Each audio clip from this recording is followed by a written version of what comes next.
Radio network powering more than 100 stations. Heard in 81 provinces, 145 cities, and 1,490 municipalities. Giving voice to more than 300 Radyo Natin announcers every single day. The country's friendly station, Radyo Natin. And the KBP Golden Dove Award for the best FM radio station provincial goes to Radyo Natin Network, Manila Broadcasting Company.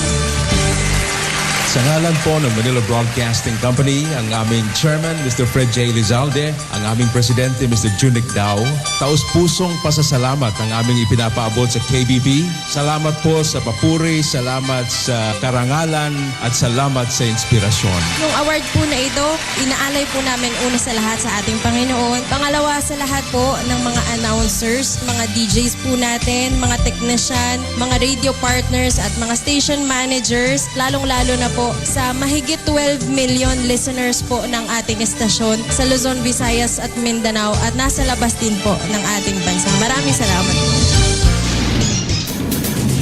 Manila Broadcasting Company pioneered Radyo Natin's operation with the first 100 community radio stations on December 16 of 1997. The ardent desire to democratize radio and to reach the unserved, remote, and neglected areas around the Philippine archipelago bravely exceeded the ridicule and tons of less encouraging reactions from the broadcast and the business sectors. Now, because of Radyo Natin, the so-called one-horse towns are given a voice and can now be heard. For the first time in the history of Philippine broadcasting, a single radio network binds together 100 community radio stations nationwide, broadcasting simultaneously and instantaneously via satellite with a carefully thought-out programming that features both national and local concerns and interests that are delivered in all 4 major dialects. Radyo Natin stations are the only source of entertainment, education, and information in majority of areas never penetrated by other media organizations and serving more than 10.8 million captured listeners nationwide. These and more make Radyo Natin number 1 because it's the only one. Radyo Natin does not only give voice to the people, it also helped the government in creating jobs for the countryside, generating more than 600 jobs.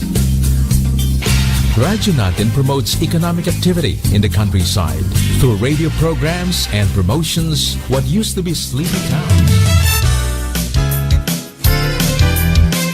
Radyo Natin. DXTC 95.9 Radyo Natin FM of Manila Broadcasting Company, MBC Media Group is a proud member of the KBP, Kapisanan ng mga Broadcaster ng Pilipinas, in partnership with the Cotabato Institute of Technology, Foundation Incorporated, KIXPI.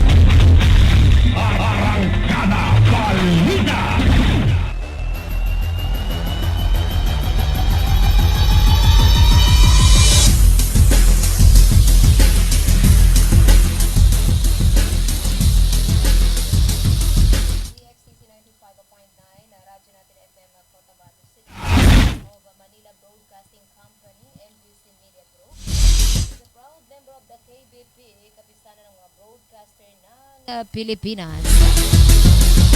Para sa buong kapuluan, 9 na minuto makalipas ang alas 4 ng magandang hapon.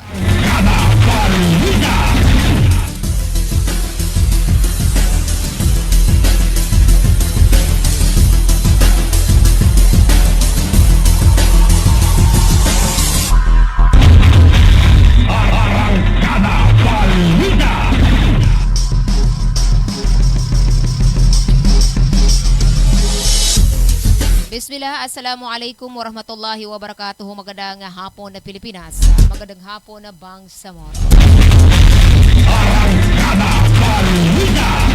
ay araw ng Sabado. 14 sa buwan ng Pebrero taong 2026 at 26 naman sa buwan ng Shaban, year 1447 para po sa Hijri Islamic Calendar. Sa panguna po ng aming station manager, ng aming pong program director, ng aming pong marketing head. Welcome aboard sa programang Arangkada Balita Saturday edition. Kami po ang inyong makakasama sa loob po ng isang oras. Ako po si Radyo natin Oranisa Mamintal Kusain at aking partner. Ako naman po si Annaliza Abbas at sama-sama ho tayo hanggang alas 5 ng hapon at kami ho ay maghatid ng mga balita, kaganapan sa loob at labas ng ating pong bansa. 12 minutes makalipas ang alas 4 ng hapon at ang time check na yan ay hatid sa atin ng Cotabato Institute of Technology Foundation Incorporated. Hati din po sa atin ng Altraiz Ventures Corporation. Oras hatid din sa atin ng Green Pharmacy. Ng Bangsamoro Sharia Lawyers League of the Philippines Incorporated. Serswa Service Center. Ministry of Labor and Employment, Molibar, sa pamuno ni Molibar Minister Dato Muslimin G. Sema at sa kanilang General Director, Dato Surab Abutazil Jr. Virginia Food Incorporated. Glang Eye Care Clinic. Lucky's Hut, Pandesal. Biryani House, Cotabato Branch. And Wow Electric Motor. Bagwalaying In Clinic. At ng Almea Computer Works. At syempre, hati din po sa atin ng KCC Mall of Cotabato.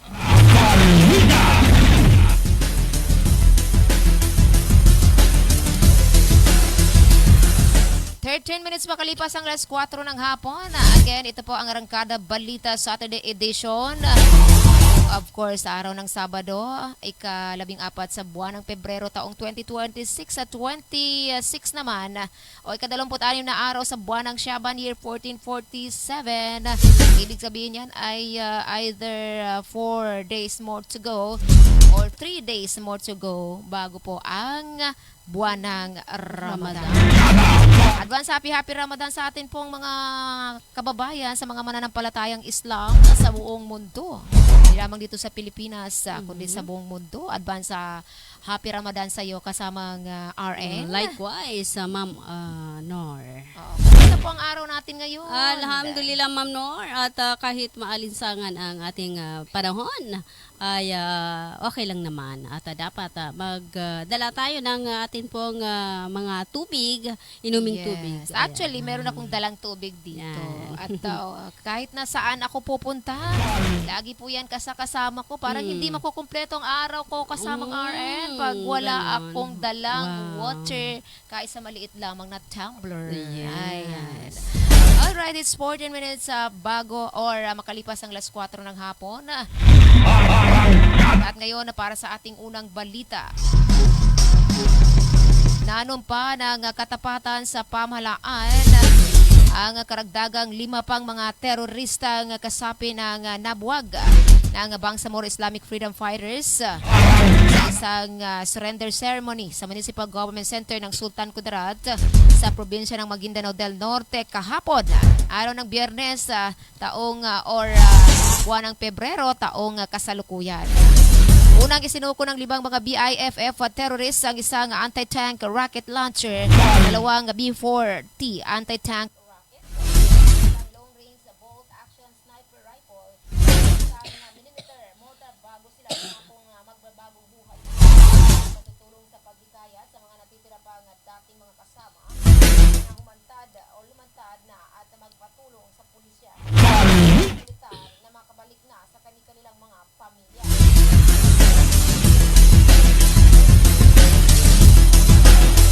Ginanap ang naturang surrender rights sa tanggapan ni Sultan Kudarat Mayor Shamin Mastura, saluhan ng iba pang mga local executives at ng mga officials ng iba't ibang units ng Police Regional Office sa Bangsamoro Autonomous Tala, kay Brigadier General Jason de Guzman, ng Police Regional Office sa Bangsamoro Autonomous Region. Sumuko ang 5 BIFF terrorists katuwang na inisyatibo nila Mastura, Maden at ng Direktor ng Maguindanao del Norte Provincial Police Office, Colonel George Bagundog Jr., mga barangay officials at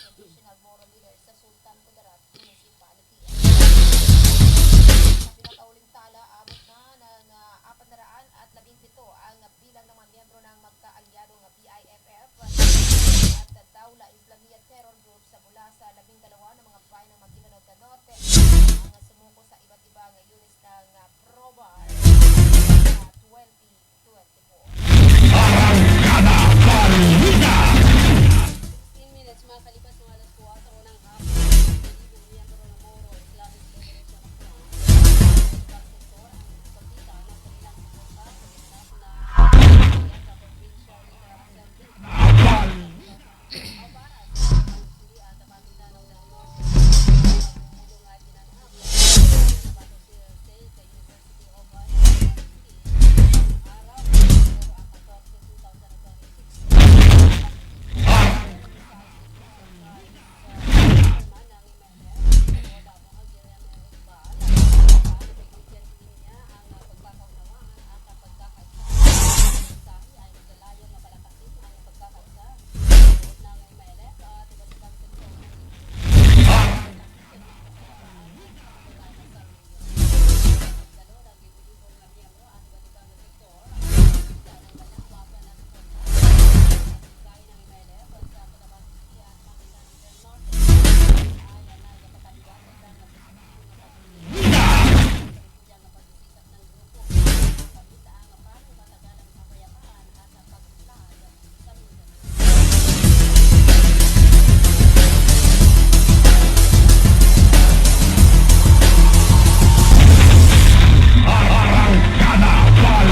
Makalipas ang alas 4 ng magandang hapon.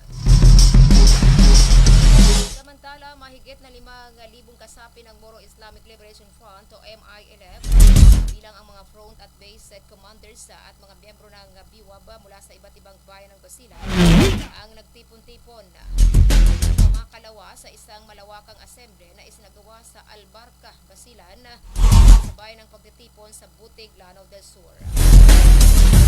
Layunin ang nasabing pagtitipon na magsagawa ng konsultasyon at pag-uulat hinggil sa kasalukuyang kalagayan ng mga usapin sa pamahalaang Bangsamoro na tinalakay ni Matarul Estino din upang ipahayag ang kanilang matatag na reaffirmation of commitment sa mga adhikain at hakbangin ng organisasyon na pinamalas ng mga dumalo ang pagkakaisa at di matinag na pakikiisa ng mga kasapi mula sa mga lalawigang grupo o sapok ng isang unang island provinces. Naluhan din ang aktibidad ng ilang miyembro ng MILF Central Committee, una ni Social Welfare Committee Chairperson Engineer Aida Silungan, matawan sa kabuuan ng Central Committee. Sa kanyang talumpate, binahagi niya ang mga pinaka-recent updates at development kaugnay sa organisasyon at nagpaalala sa mga kasapi hinggil sa kahalagaan ng pagkakaisa.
lamang ng ilan sa ating mga paid commercials.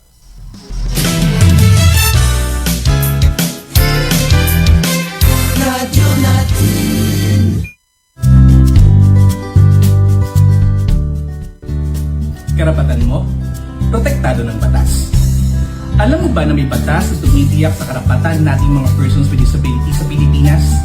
Ito ang Magna Carta for Persons with Disability o RA 7277. Tinitiyak nito ang bawat person with disability may access sa edukasyon, trabaho, transportasyon, kalusugan at rehabilitasyon. Ayon sa RA 7277, dapat may wheelchair ramps, accessible toilets at sign language interpreters sa mga pampublikong lugar.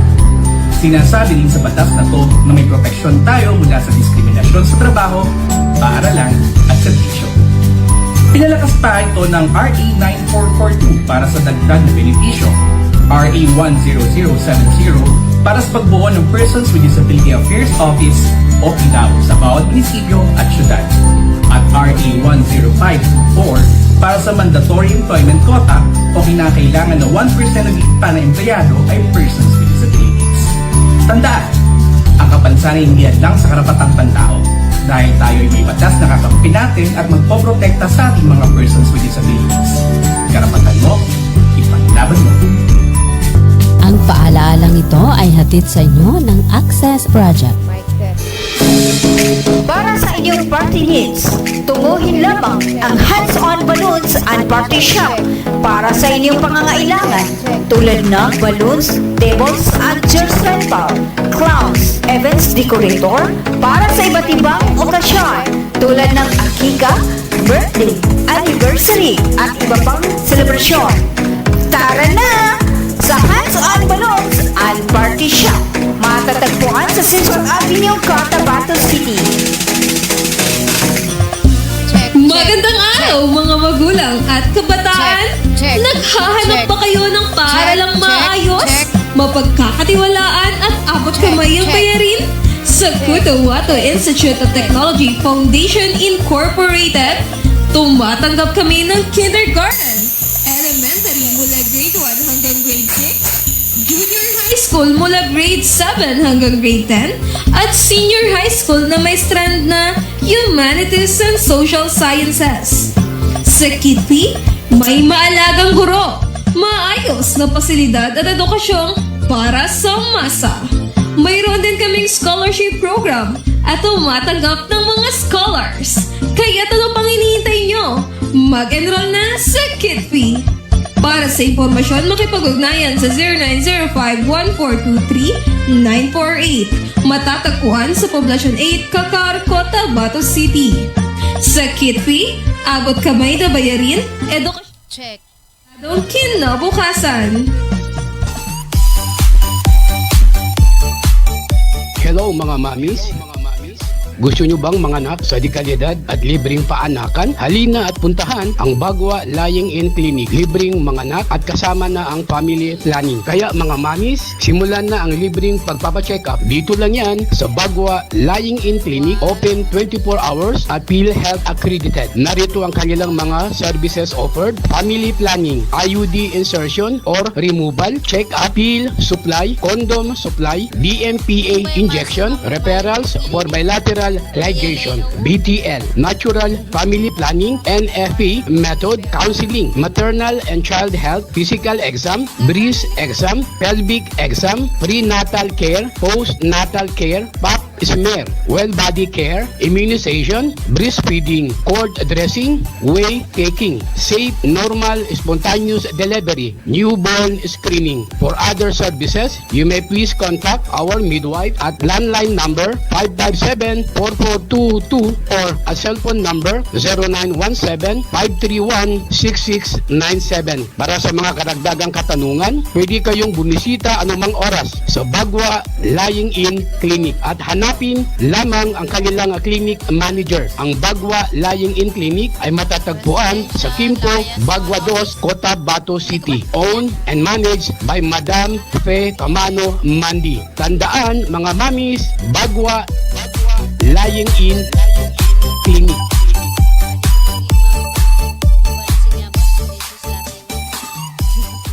Libre po ang mga anak sa Bagwa Lying-in Clinic. Kinakailangan lamang po ang updated na PhilHealth. Maraming salamat. Assalamualaikum. Alam nyo BARM, ang COMELEC voter registration ay bukas na para sa non-BARM areas. Pero sa BARM areas ito ay magsisimula pa lamang sa May 1 hanggang May 18, 2026. Gayunpaman, maaari pa rin kayo mag-avail ng Special Register Anywhere Program o Register Anywhere Program sa labas ng BARM. Pero ang application nyo ay mapoproseso lamang simula May 1, 2026. Syukran! Water refilling station ba ang hanap mo? Ang Cotabato Aqua Life Water Refilling Station ay higit na mabuti dahil mayroong itong malinis at nakakabuti sa ating katawan. Matatagpuan sa Santa Ana Street, Ruales Site, RH13, Cotabato City. Para sa karagdagang katanungan, tumawag sa kanilang contact number 0916-3574-888 o 421-2011. Cotabato Aqua Life Water Refilling Station. A quality life, a quality water. Bumili at manalo ng 300 tips to make a raffle promo sa KCC Mall of Cotabato. May 1 raffle entry sa bawat 200 pesos sa KCC Department Store o 1 raffle entry sa bawat 500 pesos sa KCC Supermarket gamit ang KCC Forever Bonus Card. May chance ka pang manalo ng 40 million shopping money. Milyong exciting prizes. KCC Supermarket, nakabarato. Everything's here at KCC for you. When we crave to have fun, yet our tummies want some, everyone is thinking of a crunch. With real chicken inside and if deliciously fried, Virginia crunchy chicken nuggets. Here it is, it's extraordinarily crunchy. Virginia crunchy chicken nuggets. It's real chicken goodness, tasty oh yes, crunchy goodness in every bite. Virginia crunchy chicken nuggets. Arrancada Balita.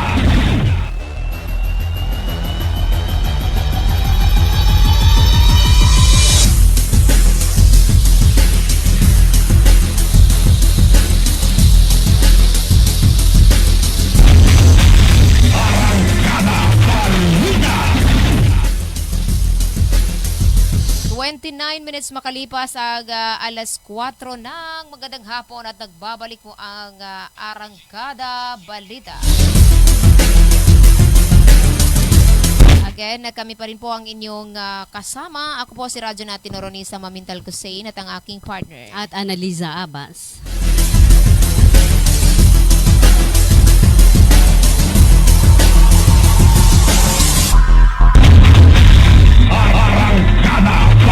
At ngayon, sa pagpapatuloy ng ating balita.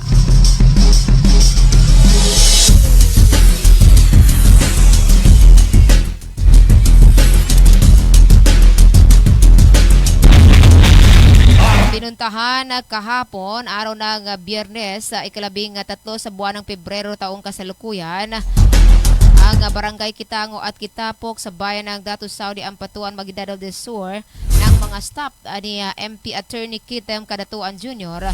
upang mamahagi ng bigas at hygiene kit sa mga residente. Ito ay sa ilalim ng Some Kids sa flagship program ni MP Kitem Kadatuan Jr.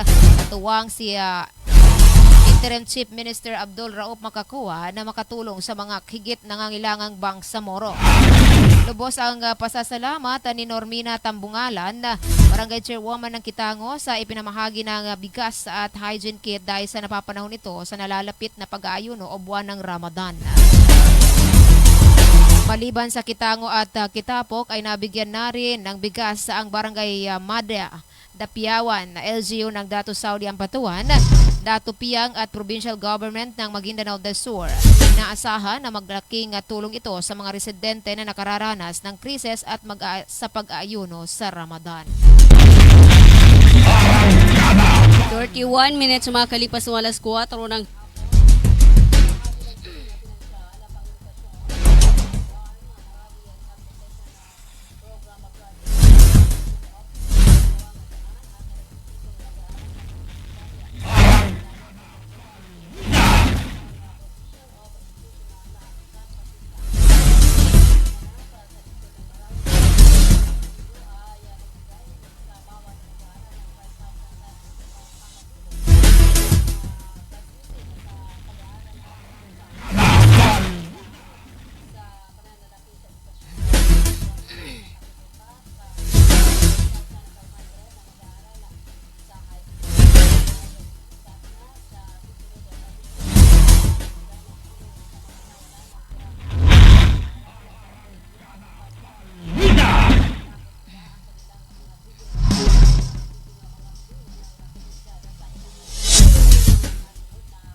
Jose Melencio Corpus Nartates Jr.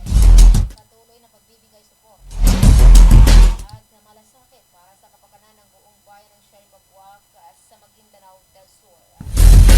Wala ang mayor na sa pamamagitan ng hantong na brand release card. Higit pang magpapalaba o mapapalakas ang kakayahan ng PNP Sheriff Baguac maglingkod, magprotekta at maging sandigan ng mga mamamayan sa oras ng pangangailangan. Yan din ni na Mayor Ahmad Batuan at Vice Mayor Muhammad Ahmad Batuan ang patuloy na suporta ng pamahalaang national sumasalamin sa matatag na pagkakaisa ng national government. Lokal na pamahalaan ng Sheriff Baguac nagpapanatili ng kapayapaan at kaayusan sa bayan.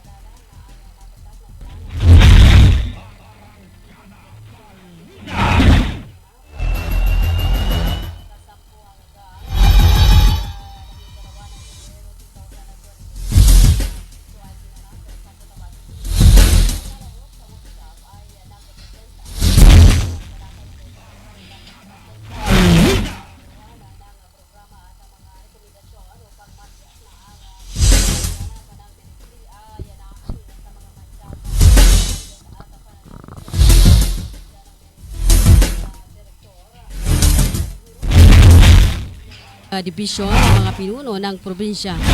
Mga itinalagang planning focal person, ang mga empleyado at staff ay nagtatrabaho sa pagpapahusay ng mga plano sa trabaho ng ministry at iba pang mga kinakailangan para sa pagkumpleto ng mga pagsisikap sa pagpapatupad para sa mga programa at serbisyo ng MOLE sa buong Bangsamoro Autonomous Region in Muslim Mindanao. Sa isang banda, inihanda rin ng MOLE ang mga plano nito sa trabaho batay sa isang 5 taong pananaw simula sa taong 2027 na isinasaalang-alang ang bagong aprobadong Bangsamoro Labor and Employment Code at iba pang mga aspeto na nakakaapekto sa sektor ng paggawa. Kinilala ni Labor Minister Muslimin Bapa Mos Gisema ang mga pangailangan ng matatag na statistical data at mga katotohanan na tungkol sa mga paggawa o manggagawa sa BARM na kailangang malaman upang maisagawa ang mga programa, proyekto, aktibidad at serbisyo sa paggawa ng mas epektibo.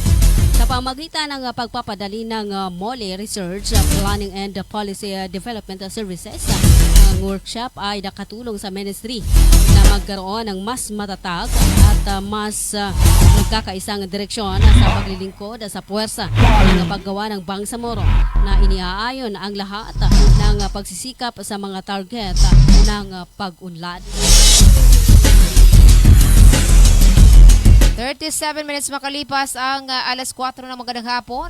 Dito pa rin pa tayo sa Kada Balita Saturday Edition. At ngayon, nadadako naman tayo sa Balitang National. Bumaba ang ranggo ng Pilipinas sa ikatlong taon na sunod sa global ranking ng Transparency International na sumusukat sa corruption perception. Ayon sa 2025 Corruption Perceptions Index or CPI, umabot ang Pilipinas sa 120th sa 182 or 182 bansa na may score na 32 over 100. Bumaba mula sa 115th noong 2024 sa score na 33 at 114th noong 2023 sa score na 34.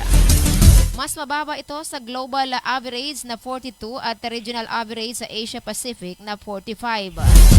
Mas mataas ang ranggo ng ibang bansa sa Southeast Asia. Singapore na nasa ikatlong pwesto, Brunei nasa 31st, Malaysia nasa 54th, Timor-Leste 73rd, Vietnam 81st, Laos at Indonesia na nasa 109. Thailand na nasa 116th. Mas mababa lamang kaysa Pilipinas ang Cambodia na 163rd at Myanmar na 169th. Ang pagbaba ay kaugnay ng flood control corruption scandal na inilantad ni President Ferdinand Marcos Jr. noong nakaraang taon. Ang mga investigasyon ay patuloy at inaasahang may kakasuhan pang mga opisyal ng gobyerno sa mga susunod na buwan. Nirekomenda ng Independent Commission for Infrastructure or ICI ang pagkakasuhan ng 65 katao bilang ang kasalukuyan at dating mambabatas sa opisyal ng DPWH at pribadong kontratista. Hiling din ng ICI sa DOJ na subaybayan ang kanilang mga biyahe at nakapag-freeze ang Anti-Money Laundering Council ng 6,700 bank accounts at assets na nagkakalaga ng 24.7 na bilyong piso. Ayon sa Malacanang, patuloy ang pagsugpo sa katiwalian at inaasahan ng publiko na makikita ang pagbabago sa pagpigil at paglilinis sa gobyerno. 39 minutes mga kalipas sa alas 4 ng hapon. Hindi umano sapat.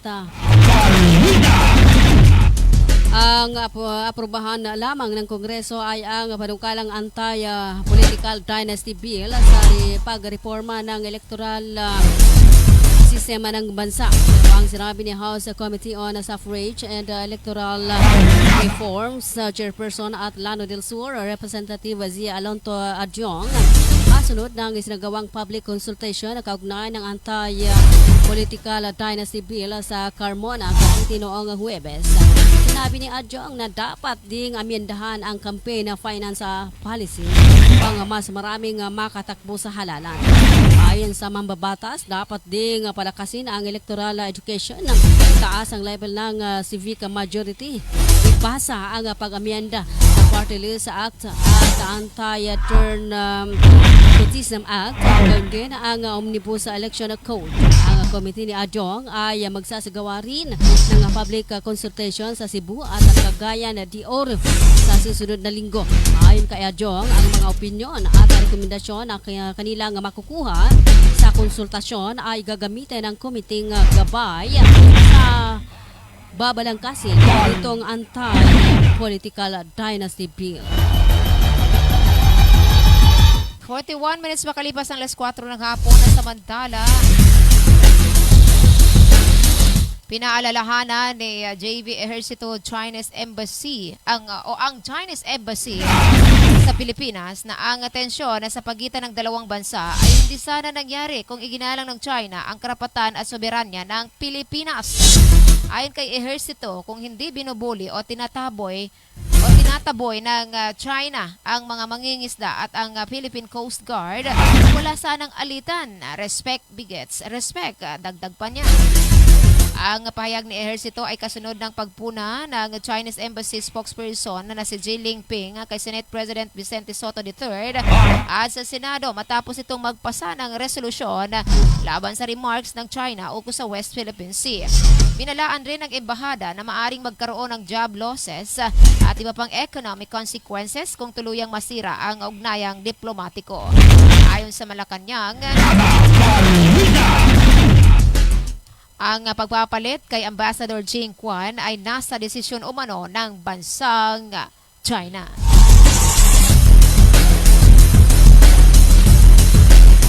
"42 minutes mga kalipas ng alas 4 ng hapon at kayo pa rin patuloy na nakikinig sa atin pong Arangkada Balita ng Radyo Natin FM Cotabato City.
minutes makalipas ang alas 4 ng hapon, tayo po ay magbabalik. Makaraan lamang ang ilan sa ating mga paid commercials.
Karapatan mo, protektado ng batas.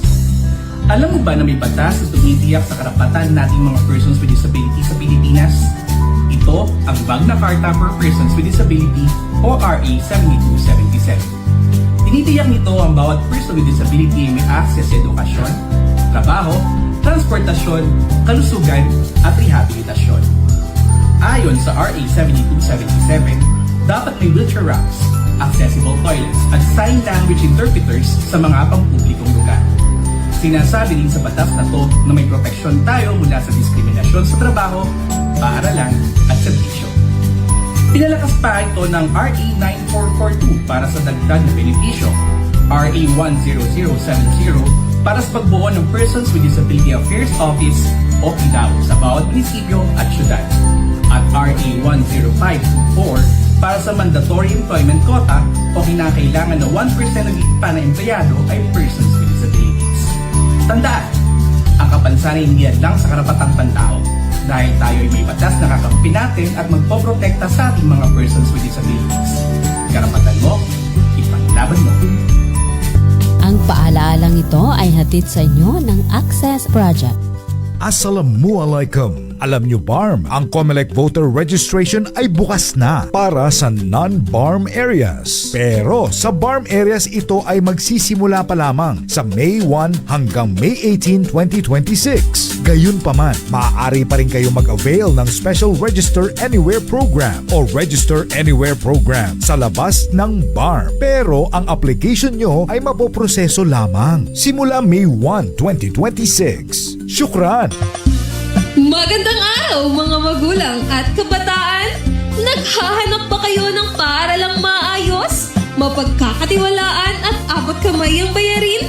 Sa Cotahuato Institute of Technology Foundation Incorporated, tumatanggap kami ng kindergarten, elementary mula grade 1 hanggang grade 6, junior high school mula grade 7 hanggang grade 10, at senior high school na may strand na Humanities and Social Sciences. Sa KITFI, may maalagang guro, maayos na pasilidad at edukasyong para sa masa. Mayroon din kaming scholarship program at tumatanggap ng mga scholars. Kaya ano pang hinihintay nyo? Mag-enroll na sa KITFI. Para sa impormasyon, makipag-ugnayan sa 0905-1423-948. Matatagpuan sa Poblacion 8, Cacar, Cotabato City. Sa KITFI, abot kamay na bayarin, edukasyong siguradong kinabukasan. Water refilling station ba ang hanap mo? Ang Cotabato Aqua Life Water Refilling Station ay higit na mabuti dahil mayroong itong malinis at nakakabuti sa ating katawan. Matatagpuan sa Santa Ana Street, Ruales Site, RH13, Cotabato City. Para sa karagdagang katanungan, tumawag sa kanilang contact number 0916-3574-888 o 421-2011. Cotabato Aqua Life Water Refilling Station. A quality life, a quality water. Bay, siya kapan? Why, Bapa, nana ko din. Bapa. Bagi kaku sa walay na nakinog ko adan ini balita yani mana na pagsikap sa mata na narinyang ko ged kasaki na berhasil ka pangingili ko dia ko pagkabati sa Quran kaya ko gele sa mapya nakiog ko na makele ko pon sa mga laga ang mga manisan. Ano natabuhan Bapa? Kaado na katawang ko. Namba patalunan ka na mapiyay ka-check upin. Do kumpleto sila sa mga gamit sa ka-check up sa mata. Surlang Eye Care Clinic. Matunang kayo ito Bapa, katawan na kawin dawalalan. Maya ba sa pagkambitya tanan na mapakayat daun kasaki kabawangan ko na mag. Luka buanga sa second floor Sardonyx Plaza. Mbalaka na Gutierrez Avenue do Sensuat Avenue, Cotabato City. Inshallah nanalmo ko. Namagudasukal nalmo ko kando makele ko pa. Mga pagalinami, mga pakat nami, ubangilay kano sa mapeka check-up nin sa mata, undo kompleto yung mga gamit nin, naangay kano sa Glang Eye Care Clinic, matun sa second floor, Sardonyx Plaza, Malaka na Gutierrez Avenue, do Sensuat Avenue, Cotabato City. Mapakaya tamawag kano sa cellphone number nilan 0966-024-6066. Kano email ad nilan glangacc@yahoo.com. Angay kanudan sa Glang Eye Care Clinic. Glang Eye Care Clinic. Para sa inyong party needs, tunguhin lamang ang hands-on balloons and party shop para sa inyong pangangailangan tulad ng balloons, tables at chairs rental, clowns, events decorator para sa iba't ibang okasyon tulad ng akika, birthday, anniversary at iba pang selebrasyon. Tara na sa Hands-On Balloons and Party Shop. Matatagpuan sa Sensuat Avenue, Cotabato City. Inihahandog ng Ministry of Labor and Employment, BARMM, sa pamamagitan ng Bureau of Employment, Promotion and Welfare. MOLA Job Portal Project na binuo para sa mga aplikanteng naghahanap ng trabaho at mga pribadong establishmento, kumpanya at recruitment agencies na nangangailangan ng mga trabahante. Libre. Madali. Ligtas gamitin para sa mga job seekers at employers.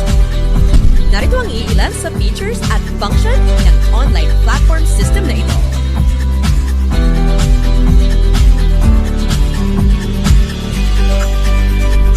O di kaya'y bisitahin lamang ang website na ito.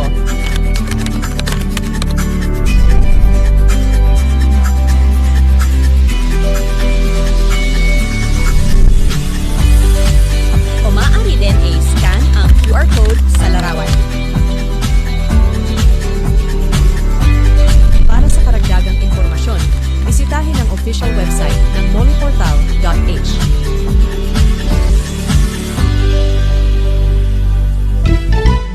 When we crave to have fun, yet our tummies want some, everyone is thinking of a crunch. With grilled chicken inside and if deliciously fried, Virginia crunchy chicken nuggets. Here it is, it's extraordinarily crunchy. Virginia crunchy chicken nuggets. It's real chicken goodness, tasty oh yes, crunchy goodness in every bite. Virginia crunchy chicken nuggets.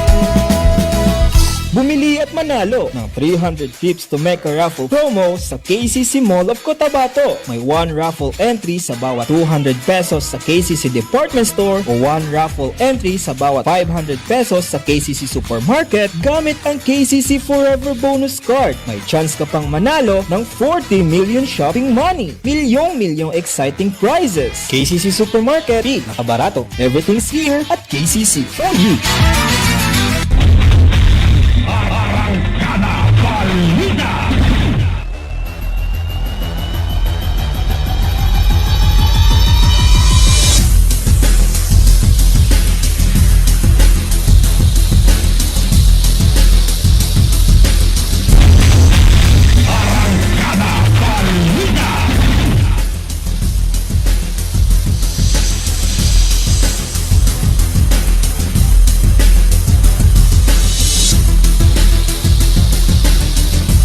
Minuto na lamang bago sumapit ang alas 4 or alas 5 ng magandang hapon. At tayo po ay nagbabalik sa programang Arangkada Balita. Ayan po mga kaibigan. Ay, alam mo kasamang Aren kanina. Napakainit ng panahon. Init ng araw. Biglang bumagsak ang malakas na ulan.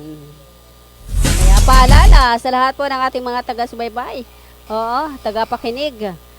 Magdala ho tayo ng pananggalan sa ulan. Ano? Magdala ho tayo ng payong. Kahit na sobrang mainit ng panahon, umulan at uminit man, ay lagi natin tandaan at magdala ko ng pananggalan. Sa ulan, sa araw. Oo. Lalong-lalo na. Diyan sa May Sinsuat Avenue. Sa,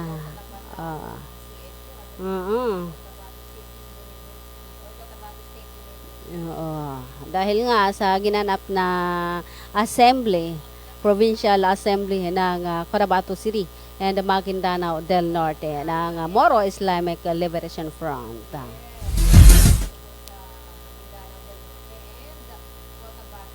Yes.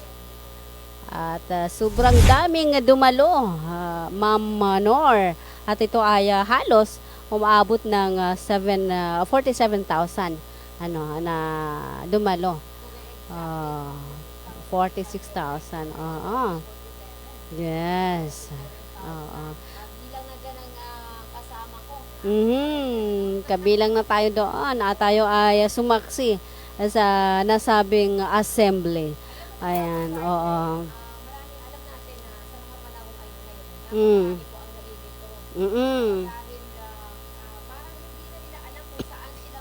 Maniniwala. Oo.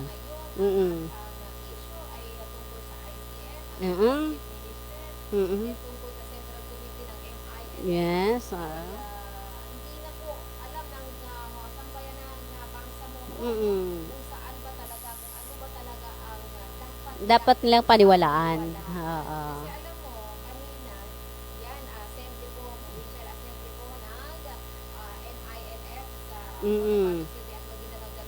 Yes.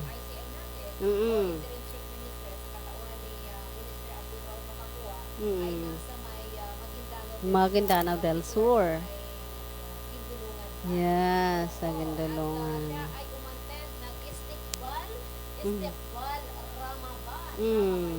Istiqbar. Ano ba, Ma'am Nor?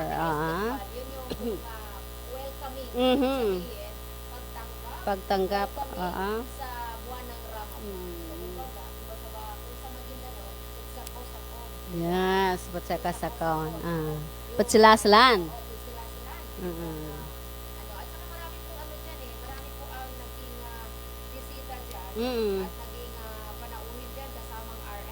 Yes.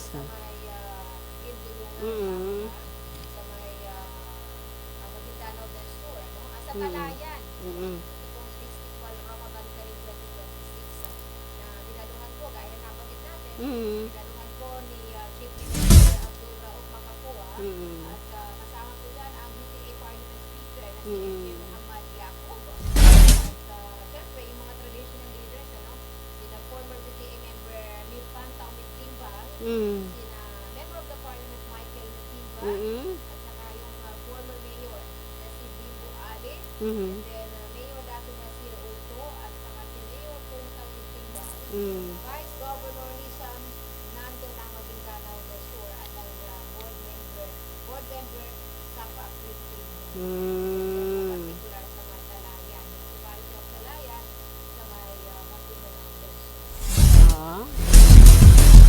Alright, kasamang RN, tayo po talaga ay wala na. Wala ng oras, kaya tayo ay But before that, ating bigyan daan yung ating mga oh yes, nakikinig.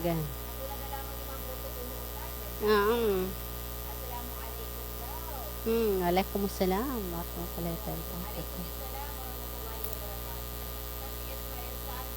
Mm. Mm. Mm. Mm.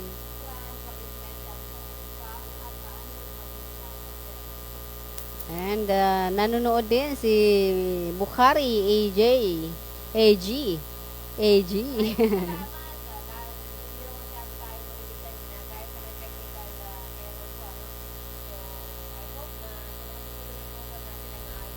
Mm. Oo. Oo. Mm.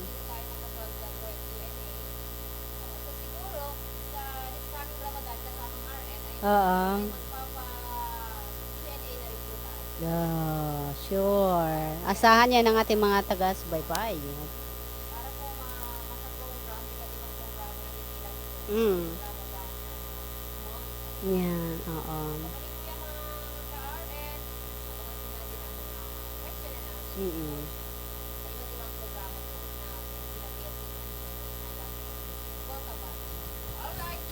5:01 na. Salamat. Thank you sa pakikinig hanggang sa muli ho. Annalisa Abbas po. Magandang hapon.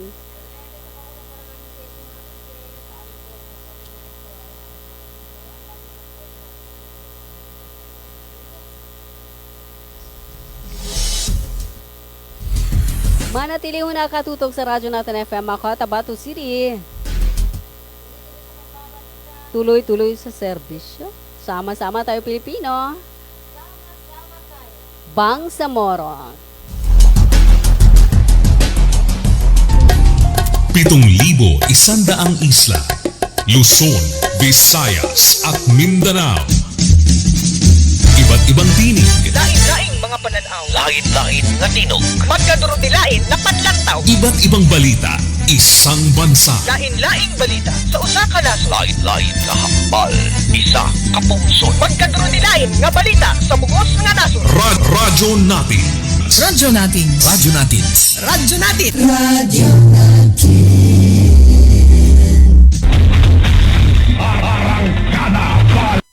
The country's friendly station, Radio